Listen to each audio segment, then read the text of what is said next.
Well, it looks like the SEC is going to be making a decision soon on its scheduling format for the next few years. Of course, the SEC is set to expand from 14 to 16 teams, not this season, but next season, with the addition of Texas and Oklahoma from the Big 12. It's long been known that when that happens, divisions are going away. The SEC, for a long time, since 92, has been split into two separate divisions, the SEC East and the SEC West. With the addition of Texas and Oklahoma, divisions are going away. So the SEC is going to have to come up with a new scheduling model, a new way to determine who plays for the conference championship, all those kinds of things. And they're having some meetings. The SEC meetings are underway this weekend, I believe Florida. And an announcement expected by the end of this week. They don't have to. There's no deadline that says they have to make that decision this week, but that's kind of been the speculation for a while. So a couple of different things have been batted around here when it comes to the SEC, their scheduling, and what they might do. If you're unfamiliar with the way SEC scheduling works right now, 14 teams, 7 teams in each division, okay? So we'll use Georgia as the example. They're in the SEC East. There are 7 teams in the SEC East. So Georgia every year plays the other 6 teams in the SEC East. They then play 2 teams from the West. One of the teams that they play every year. Georgia versus Auburn. Georgia plays Auburn every single year, even though they're East and West. Then the second SEC West team that Georgia plays rotates amongst the remaining SEC West teams. And this works the same way for every single team in the SEC in each division, okay? So Florida, also in the SEC East, same exact thing. They play every team in the East, 6 other teams in the East, and then they have one team from the West they play every year. That's LSU in the case of Florida. And then Florida's other SEC West opponent rotates from year to year, giving you 8 conference games for everyone in the SEC. This is why it takes so long for a Georgia to play in Alabama in the regular season, or for a Florida to play in Auburn, or for a South Carolina to play in LSU. Because other than your permanent opponent that you play every year from the other division, the other 6 opponents in that division are on a yearly rotating basis.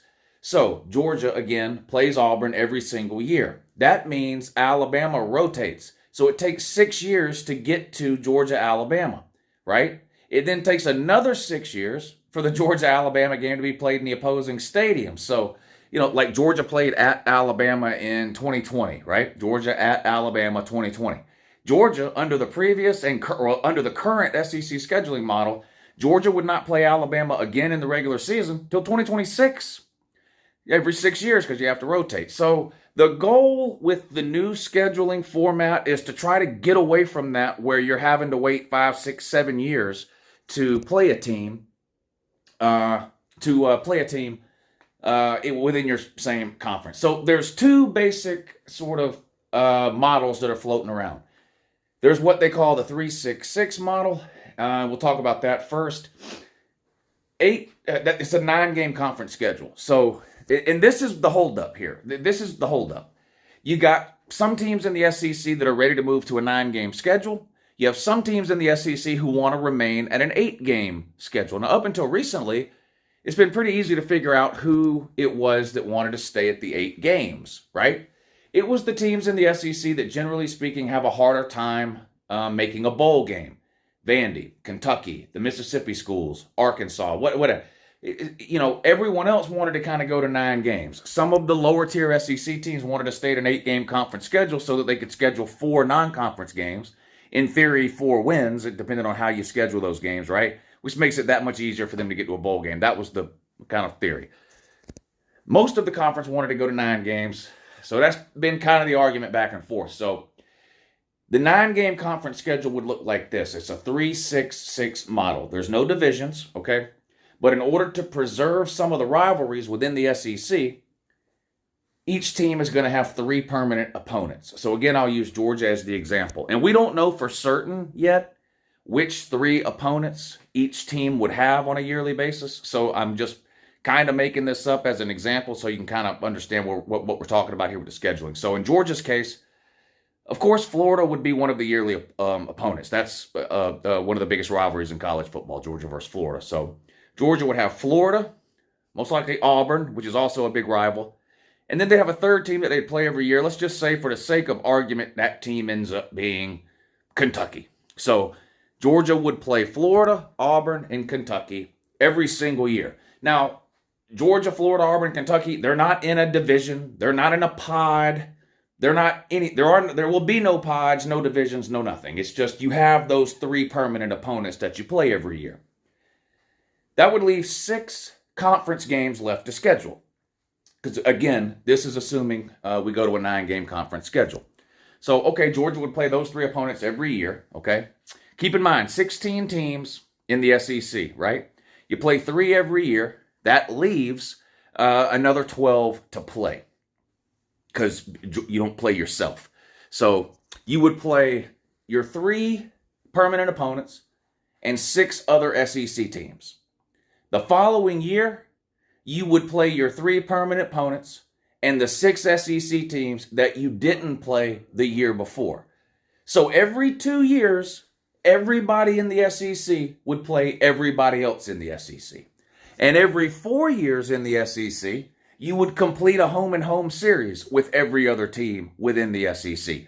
Whereas now it takes 12 to 14 years to complete a home-and-home series between every single team in the SEC. So that's the upside of going to a 9-game conference schedule and doing a 3-6-6 scheduling model. You would play 3 permanent opponents every single year. You would play 6 additional SEC opponents that year. The following year, you would play those 3 same permanent opponents again, and then the 6 teams in the SEC that you did not play the year before. That's about as clear as I can put that. That's the 3-6-6 model. It really looked like that's where we were headed for a long, long time. And over the last couple of days, it's come out that in addition to some of the lower tier teams within the SEC that don't want to go to the 9-game conference schedule, Alabama, of all people, Alabama is slowing down, reconsidering its support for the 9-game conference schedule. Why? I don't know. I mean, I know what the jokes are going to be. Oh, Alabama's scared to play. I can't imagine Alabama being scared. What is Alabama worried about? That they might have to play Tennessee twice?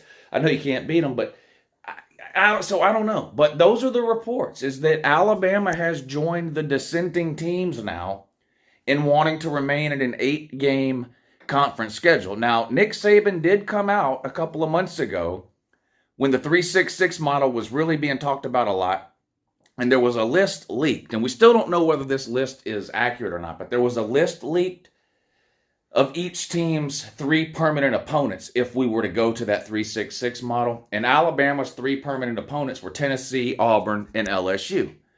And Nick Saban was asked about it, and he basically said he didn't think that was fair, that he didn't want to have to play those teams every 3 years. He's been playing those 3 teams every year since he got to Tuscaloosa, and he's got 6 national titles or whatever he's got. So I don't understand why now, going forward, all of a sudden, it would be some sort of a problem for him to have to play Tennessee, LSU, and Auburn. It's just ridiculous. But he did cry about it a couple of months ago. I don't know if that's what the sticking point is for Alabama wavering on wanting to go to the 9-game conference schedule or not. I think it's ridiculous. I think it's time. I think it's just time everybody went to a 9-game conference schedule, the Big Ten included. I just think everyone needs to do that at this point. It still leaves you 3 games. You can schedule whoever you want, right? But so I don't know. So we'll see. Maybe we'll find out this week. If it stays at the 8-game schedule, it's really going to screw everything up in terms of how often you get to play teams from the other, or how often you get to play every team in the SEC. Because what they're talking about doing, if they stick with an 8-game conference schedule, they're talking about a 1-7-7 model. Okay, 1-7-7. Let's play that out. We'll use Georgia again. So Georgia, I guess, their one opponent would be Florida. Georgia would play Florida every single year.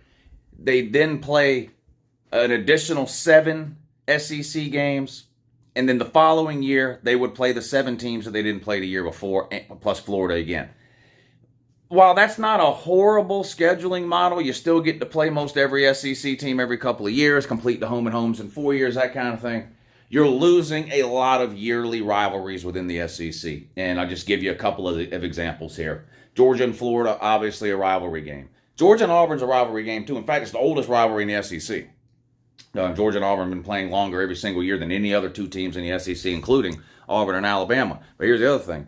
If Georgia's going to lose the Auburn game, Auburn, you're going to have Auburn, Alabama. So either way, the Auburn-Georgia game would be gone because Georgia's going to want Florida for their permanent rival. Alabama's going to, and Auburn are going to do that. So that game's going away.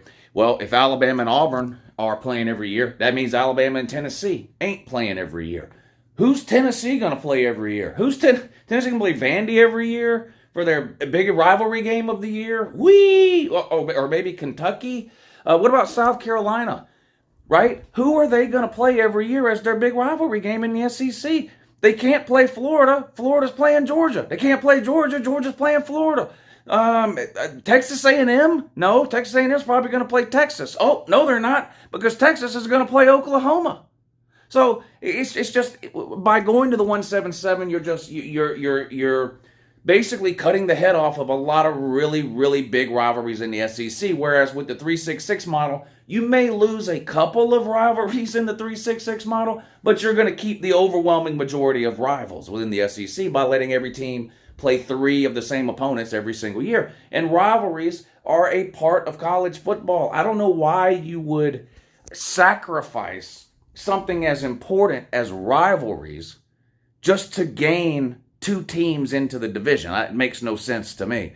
I think we need to go to the 366 model. Each team has 3 permanent opponents. You play an additional 6 conference games for a grand total of 9 conference games a season. The second year, you play the 6 conference teams that you didn't play the year before, and easy peasy, lemon squeezy. It just seems like it makes way too much sense. In fact, because it makes so much sense, it may not happen. Alabama, get y'all shit together. 9 games.